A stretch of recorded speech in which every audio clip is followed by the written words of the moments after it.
Welcome to The Thriving Mama, the podcast that teaches you not just how to survive, but to thrive in motherhood. If you know, you know. This is a commonly said phrase now, but what if you think you know and you really don't? You, in another moment. This happened to me recently at a retreat in May, and I will preface this by saying I will not be able to verbally put this into complete words, and I'm probably doing it a disservice because it was such a profound experience. But I really want to share with you the key takeaways. So that's why I am going to attempt to share my experience. And I know those of you who have been following me and listening to the podcast, I've mentioned my miscarriages that I had between my two children, and that I felt earlier this year that I was being given signs that I needed to do some work surrounding the miscarriages, even though I was convinced in my, conscious mind that I was completely healed. And for me, that is, I would not be triggered to cry when somebody else talked about their miscarriages or I spoke about it. That was, to me, what my sign was, even though that wasn't actually the case. I could not have been more wrong. And as we go through this episode, I'll tell you why. We'll discuss the signs that you may be suppressing emotions and feelings, even though you think you're not, how being broken down into a million pieces can actually be really helpful, and why it's essential to have others hold space for you. Want to chat and get more personalized information? I'm offering podcast listeners a free 20-minute Thriving Mama check-in where we'll evaluate your physical, mental, and emotional health and provide useful resources to help you along your journey. You'll find that link in the show notes. Before we jump into my story and the main content of this episode, I want to lay the groundwork for the Real Mom Talk episodes. This is something that when I laid out the groundwork for the podcast, I passionately wanted to do. I wanted to have guest speakers on that provided you value for all different aspects of health. I was also going to share my own knowledge, helping you, in all different aspects of your health, physical, mental, emotional, spiritual. But most importantly, I wanted to interview other moms. And that's exactly what we're going to be doing. And this is the first one. This one is just going to be me sharing this portion of my story. And I will obviously have some more individual ones in the Real Mom Talk realm. But I'll be interviewing moms from all walks of life, all ages, all stages of their motherhood journey to share what life really is like, the good, the bad, the ups and the downs, all of it. And what helped them, not the overly filtered or overly exaggerated versions of life that we see all over all types of media, not just social media, but even portrayed on TV and in movies.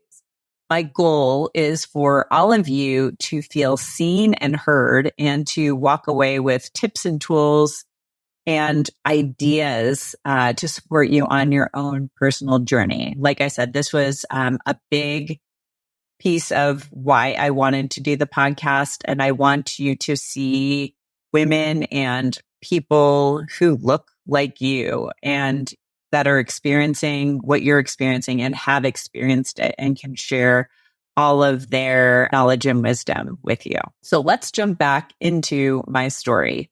On previous episodes earlier this year, I had shared that I had been crying a lot, and which is completely not normal for me. I had a hint that it was related to child loss. That was a piece of it because, like I said, that if you had not heard those episodes earlier this year in February and March, I went through probably a 5 or 6 week period where every time I was on social media or I spoke to someone I knew, it was somebody had passed away. It was like not even, it was pretty significant. These were like very close friends of mine. It wasn't even like somebody that was just like a social media friend. These were, friends of mine who had lost parents and other family members, very close family members or spouses or things like that. And it was weighing very heavily on me. The world felt very, very heavy. But then within a very short period of time, there were the loss of two children that are, in my community. One was in my community. It was a child that had gone to my kids' school. And then another a previous mentor or teacher, it was their child. Both of these children were teenagers. And that it hit me really, really hard. And the first thing that came to my mind was, maybe there's still something left for me to process in that realm. And I was right, but I wasn't nearly close to what the actual reality of the situation was. And then my husband, who obviously he went through the miscarriages with me, one of his employees had miscarriages. She had had a second one, and it affected him pretty significantly. Like, he was pretty emotional about it, and he typically is not at all. Like I said, that I'm pretty steady. I feel my emotions largely, but I still keep a pretty balanced state about me for the most part. He really, he is not very emotional about that type of stuff at all. And he was, and it affected him. So I knew there was something there, but something was interesting to me that, now that I reflect back, all of this happened after I signed up for the retreat. The retreat, I signed up for this retreat that happened in May. In early February, literally a week or so after I signed up, when I reflect back, all of this stuff started happening. So there was something put into motion there that, that stretched out over several months that I fully cannot explain. But yeah, the pieces of the puzzle were set in motion at that moment. And it was really interesting because during this time, there was a friction that had built up in my relationship with my husband that I'd say it had been building over time, but it kind of came to a head when all of this stuff started happening. And I had lots of frustrations, and he had lots of frustrations, and we were talking about it, but we weren't talking about it. Like, we weren't getting to the heart of the matter. And this is something I'm going to share. I'm sort of embarrassed to say it, but it's the reality of what happened. And I'm not going to not tell you the truth. And I'm not going to sugarcoat what happened. But in one moment we were talking, and I felt like I wasn't getting the words I wanted to hear from him, or more of an explanation about how he was feeling. I had a glass bottle that I'd been drinking tea out of. And instead of just putting it on the counter, I didn't slam it. Like, I wasn't bashing it into the table, but I put it down hard, and it literally shattered into which I think was foreshadowing of what happened to me on this retreat. But what was fascinating was, normally when you break a glass, it kind of breaks and settles. This glass literally shot across our house. This was in the kitchen. It shot into the family room. It shot into the hallway. It was literally as if my energy and frustration was transmitted straight through that glass, and just, it went everywhere. So, and I ended up having to clean that up. It was not a good scene. My kids were trying to come near us. We were trying to keep them away because we didn't want them to step on the glass. So it was just straight up not a good scene. But like I said, it was very it was foreshadowing of what was going to happen. And so let's fast forward to the retreat, which happened, it was 2 weeks after the bottle incident. I went to the retreat, and I arrived, and just to set the stage for you, this retreat was facilitated by a group that I do my business coaching. It's kind of, I feel like calling it business coaching is very limiting. It's like business and life and spiritual. There's all of that combined in here. So I knew that there was going to be some of this work, but I was not at all prepared for what was going to happen. essentially the crux of what they were trying to do for us was they obviously gave us some straight up business talk, but a lot of it was us doing the inner work so that we could get out of our own ways so that we could thrive in life, not just in our businesses, but in all aspects of our lives. And that's, the crux of the work that I do too. So I completely understood that. So now that the stage is set, we had different speakers of different varieties. Like there was one guy who was like more social media and just kind of building your business. We had a relationship expert, and he didn't really talk about business relationships. He was talking more about your interpersonal relationships. So like relationship with yourself, relationship with your spouse, relationships with your family members and friends and all of that type of stuff. And we also had a kind of like a health, I'd say integrative / functional medicine style expert there to talk about health. And then we also had an emotional and spiritual expert there.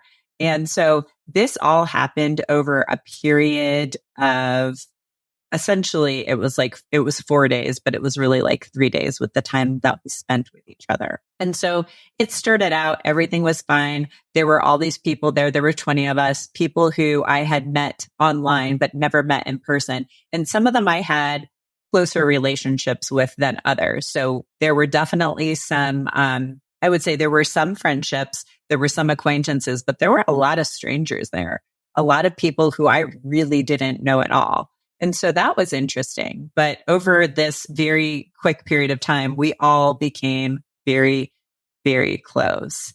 And it was interesting because the first day, I was feeling great and things were good until day 2, midday, when the relationship expert came and spoke.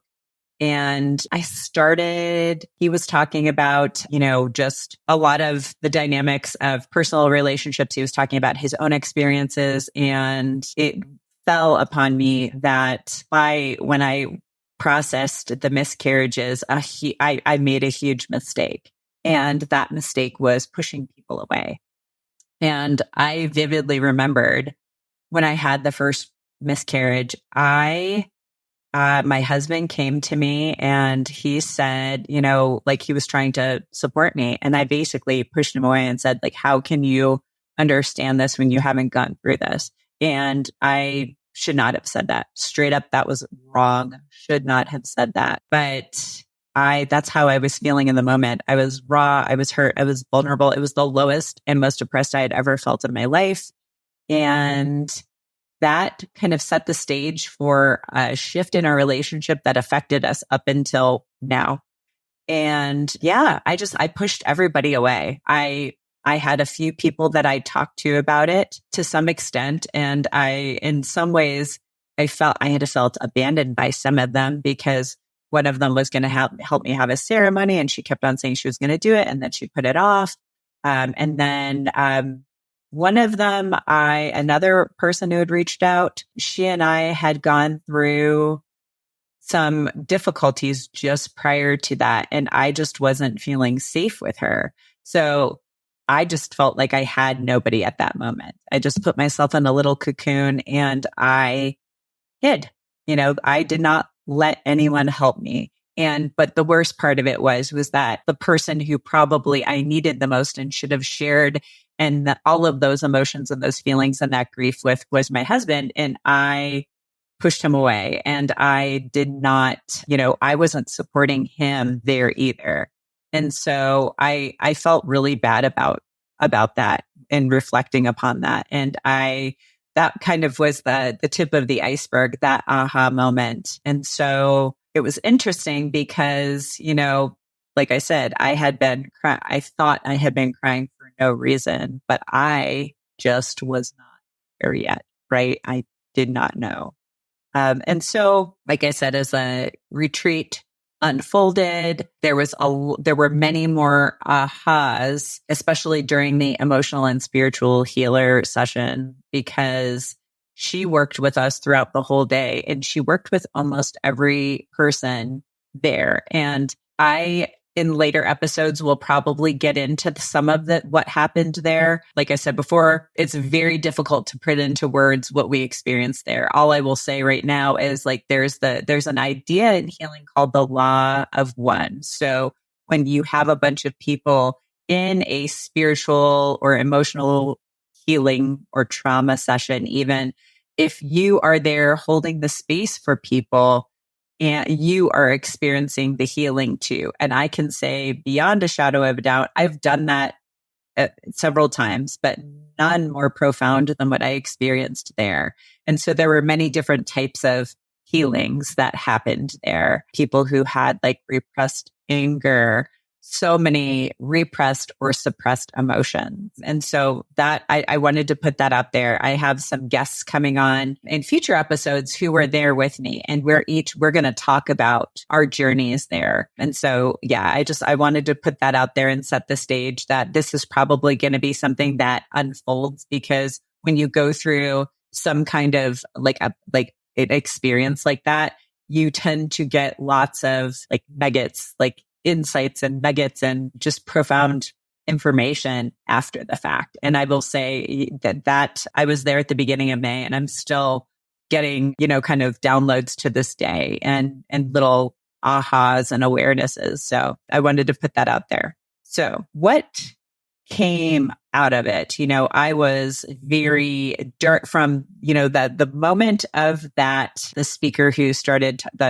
he was talking about relationships and emotions. From that moment on, I was feeling very raw, very vulnerable. It was almost out of body. From that moment on, I cried more often than I didn't at the retreat. And it was really interesting because, like I said, I'm normally not like that. And this, my first real epiphany is lesson number 1.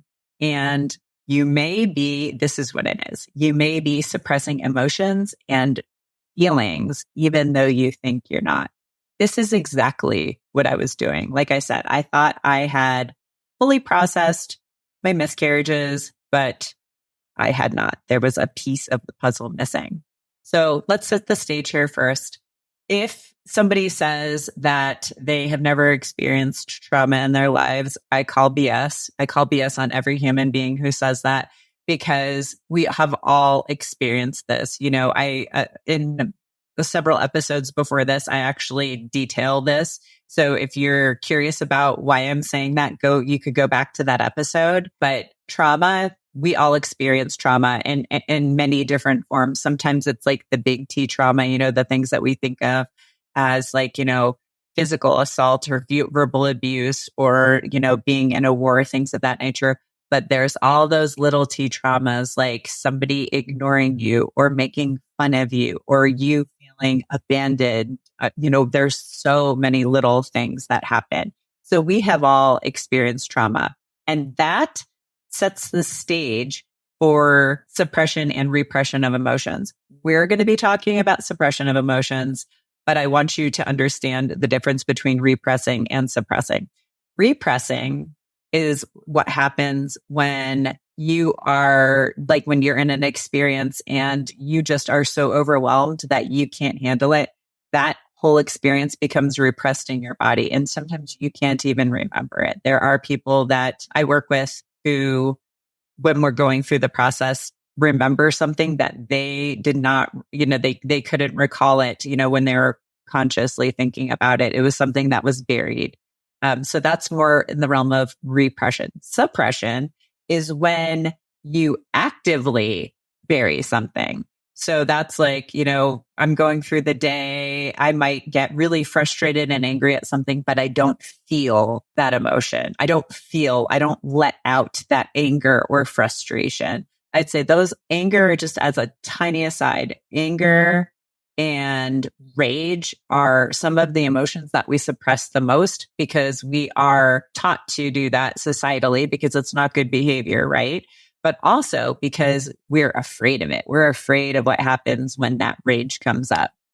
And so that was something that a lot of people also processed during the retreat. But I wanted you to understand the difference between repression and suppression, because what most of us are doing is suppressing our emotions. So I'm going to repeat what I said first. You may be suppressing emotions and feelings, even though you think you're not. So like I said before, I've prided myself on pretty much always being level-headed and, calm, cool, and collected in most situations. But what I realized was that I may not have been fully expressing my feelings and myself. Like I will say, like, if I'm frustrated, I let it out, but I think I was suppressing grief and sadness. I shouldn't say I think. I know I was suppressing grief and sadness because I feel like I've cried more in the last 3 months than I had in the last probably 5, 6, 7 years, dating back to the birth of my daughter, who's going to be 7 next month. And so, yeah, I've not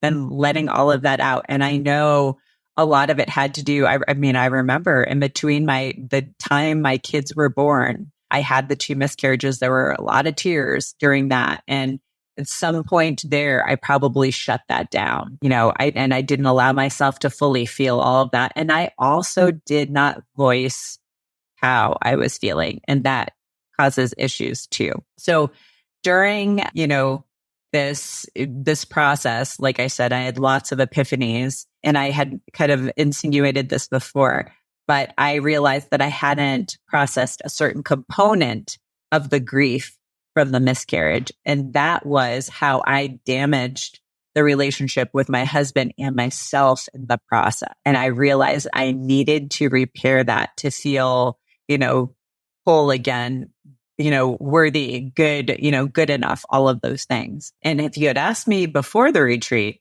do you feel this way? I would have been like, no, you're crazy. I'm totally fine. But I wasn't. I realized that I needed to have some very big conversations, important conversations, honest conversations with my husband, and also within myself. And so that was, something that came into my awareness. And that leads me to point number 2, or lesson number 2. If you have suppressed emotions and feelings, they will eventually make themselves known. And so, like I said, for me, I feel like the signing up for the retreat was kind of it was the act that set all of this into motion. And then all of a sudden, I had all of these bouts of crying and feelings I did not completely understand, and I didn't know why they were happening, but feelings like suppressed emotions and feelings will make themselves known. And I see this a lot in both the emotional practice, the HMT that I do in the Thriving Mama program, but also in functional medicine. I would say, especially in functional medicine, symptoms, these emotions and feelings will show up as physical and emotional symptoms. I see this across the board, especially autoimmunity, chronic conditions, chronic pain, all of that. It usually harkens back to suppressed emotions and feelings. I will tell you specifically, after I gave birth to my daughter, I started experiencing cyclical nausea, vomiting, and headaches that I attributed to many other things that were not emotional or my feelings. And it was really interesting because when I was like in the middle of this retreat, all of this, and I will tell, I have been experiencing those symptoms from the birth of my daughter almost 7 years ago, on and off with different frequency and intensity up until the retreat. It hit a head at the retreat. I was feeling horrible the last 2 days of the retreat. I was having the headaches. I felt nauseous. I thought I was going to vomit. I did not.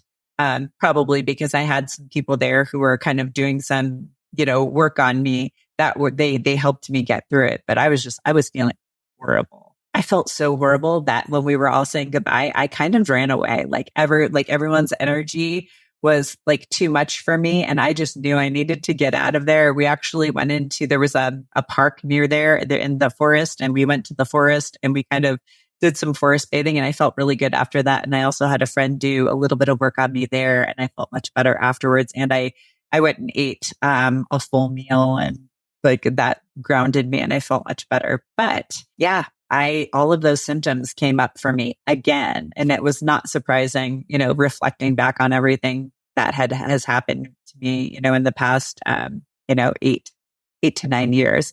Another point that I wanted to make as we're talking about the physical and emotional symptoms, I also started to gain weight at that period of time. After I gave birth to my daughter, I breastfed her for 12 months, and I had lost most of my baby weight. But as soon as I stopped and all of these symptoms cropped up, I started gaining weight. And my whole life, I had been the same weight my whole life, basically, from a teenager to through the birth of my son.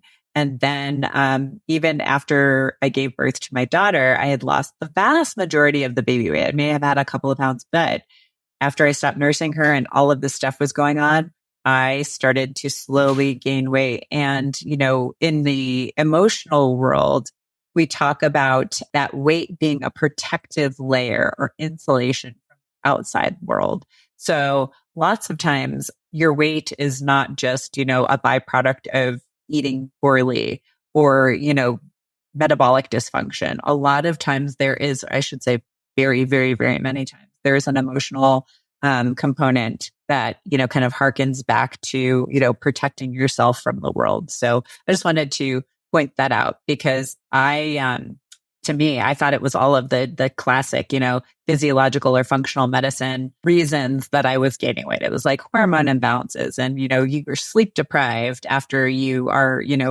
pregnant and nursing for a year and, toxicities, toxins in the environment, all of the things that we typically think are causes of weight gain that often they are, but there's often a component of emotions and feelings. The other thing I was going to mention about this, experience was I was crying before the retreat. Like I said, kind of the 2 months to, kind of February, March, April, I'd say 2.5 months leading up to the retreat. During the retreat, I cried a lot. Obviously, there was emotional purging. And then after the retreat, that's super interesting. And it kind of rolls into the next point of what I wanted to talk about was lots of emotions. So especially after the retreat, what was really interesting was I came home and I kind of felt like out of body. Like I did not feel grounded for about a week. So I got home on a Monday. That weekend, I remember like being in the shower and just crying a lot. And I still hadn't completely wrapped my brain around what was going on. And so I had so many emotions that came out largely up until 2 weeks ago. I had lots of crying. It was interesting was I was crying mostly on the weekends and the retreat was on a weekend. So it was almost like there was like this time component to it, but I was lots of crying in the shower and bathtub because when I was in there, like water is cleansing. And so the water in and of itself was cleansing. And I was using salt to help, kind of cleanse myself too and ground myself, salt, like Epsom salt and sea salt in the bath, and then also on my skin, lots of that type of stuff. So it was interesting that that's where I went to kind of purge, but I had lots of emotions and I realized so many of them. And I was even having dreams and waking up in the middle of the night about all of this stuff. And again, it was only on the weekends. So there was the sadness. I think the sadness of my perception of what I had done to the relationship with my husband. And so we talked about it and we know that we both played a part in it, but I felt like I'm the one who set the ball rolling by saying, you don't understand. So that there was a sadness around that. There was a sadness still around the loss. There was a sadness around and grief around that. And I realized that the missing piece of the puzzle from the miscarriages, like I said, I fully thought I had processed it, but the missing piece of the puzzle, there was a component to it. It was that we had not processed it together. We didn't talk about it. We didn't feel it. The sadness and the grief was not experienced together. And so we needed to do that. And that was a conversation that we had probably 2 or 3 weeks after, but it was hard. It was hard. And it wasn't the last time we talked about it. It was something that was kind of an ongoing conversation. And there was a lot for us to discuss and we got through that. And then some insecurities came up. And I think the insecurities surrounded not being good enough, because when we were leaving the retreat, one of my friends said to me, "What are you feeling right now in this moment?" And usually when that happens, it's like, it is your subconscious answering. It is not your conscious mind. Like, you just say exactly what you're feeling in that moment. And I said, "I'm not good enough." And I think that, like, if you were to ask me do I feel like that on a daily basis? No. But from the ability of my body to carry a baby healthfully, take a pregnancy to term, I feel like I had an inadequacies there. A lot of women, when we lose babies, we feel like our body's letting us down. I feel like emotionally I was letting other people down. There was a lot of things that come up surrounding miscarriages and child loss. I think more of the other insecurities were like body changes too.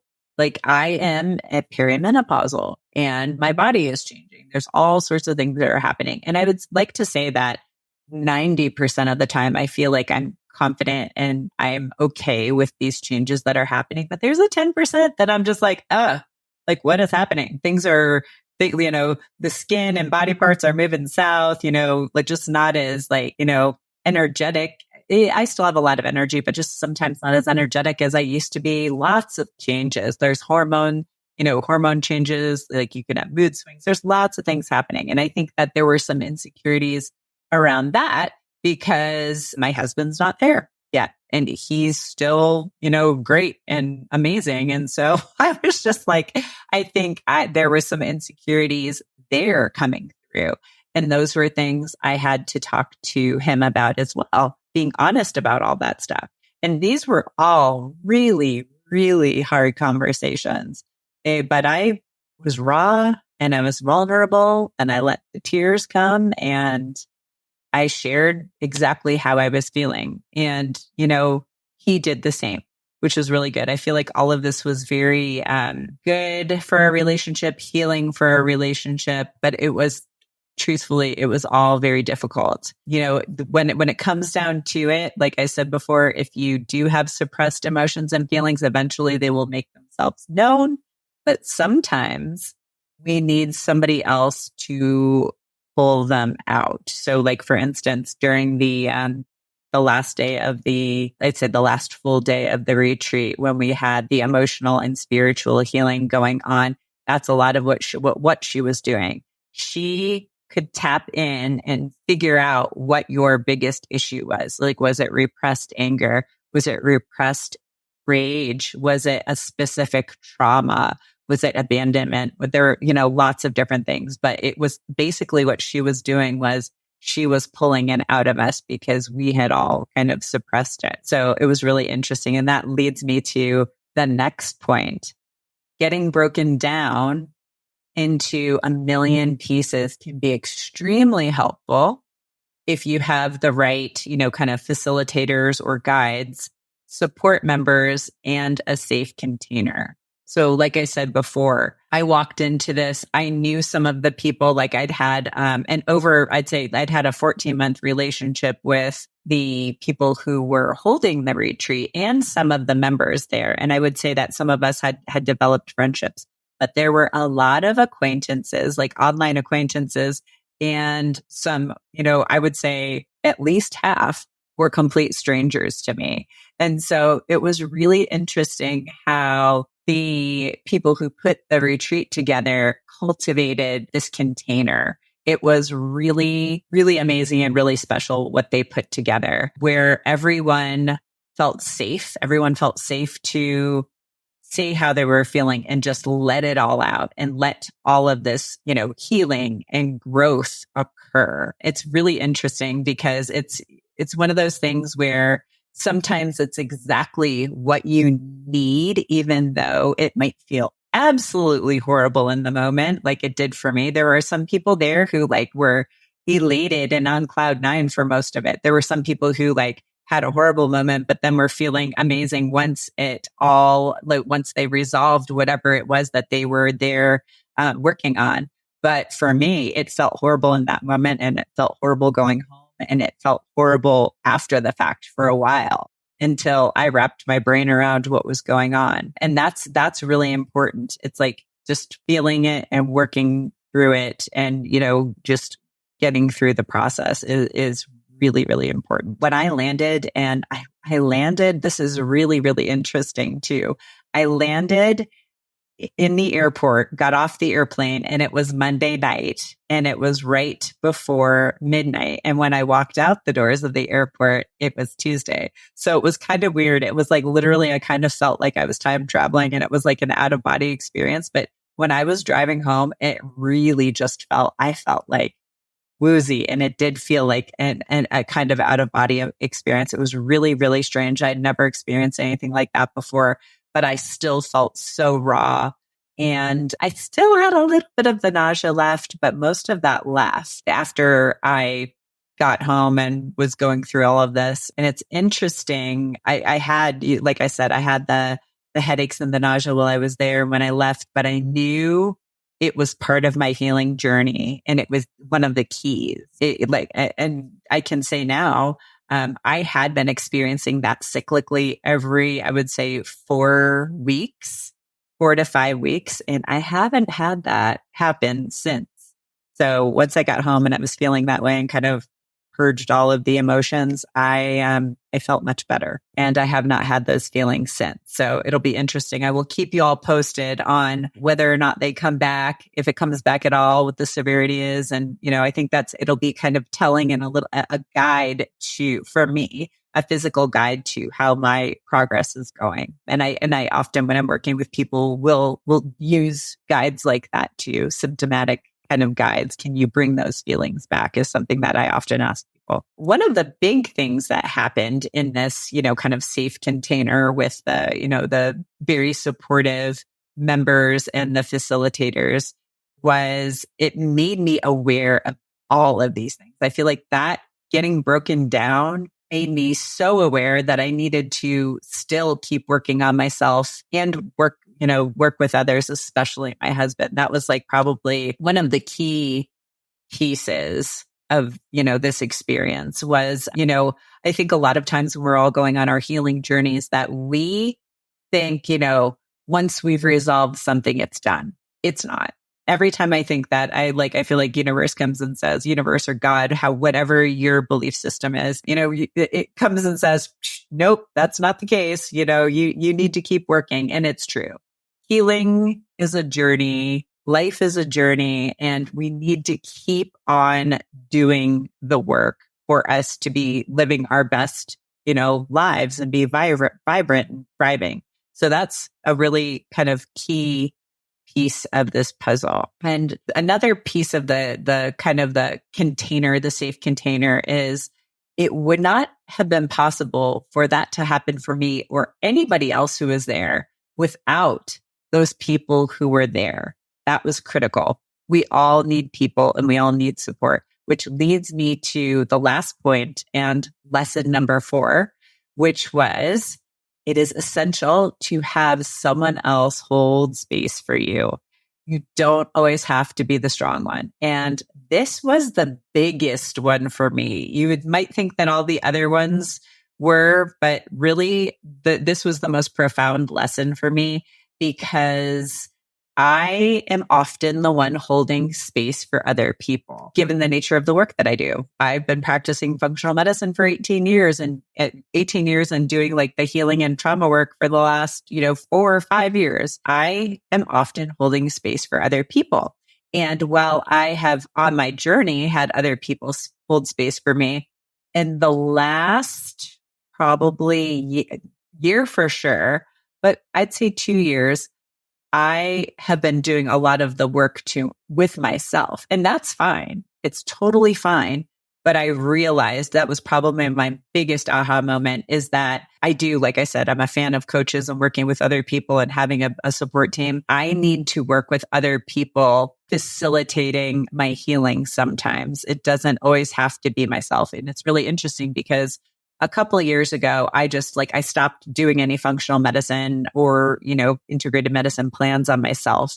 I started to work with other people because I just didn't want to think. I didn't want to be the one who had to order my labs and interpret my labs and then put a put a plan together, because it's hard. It's very hard to be objective when you're looking at yourself.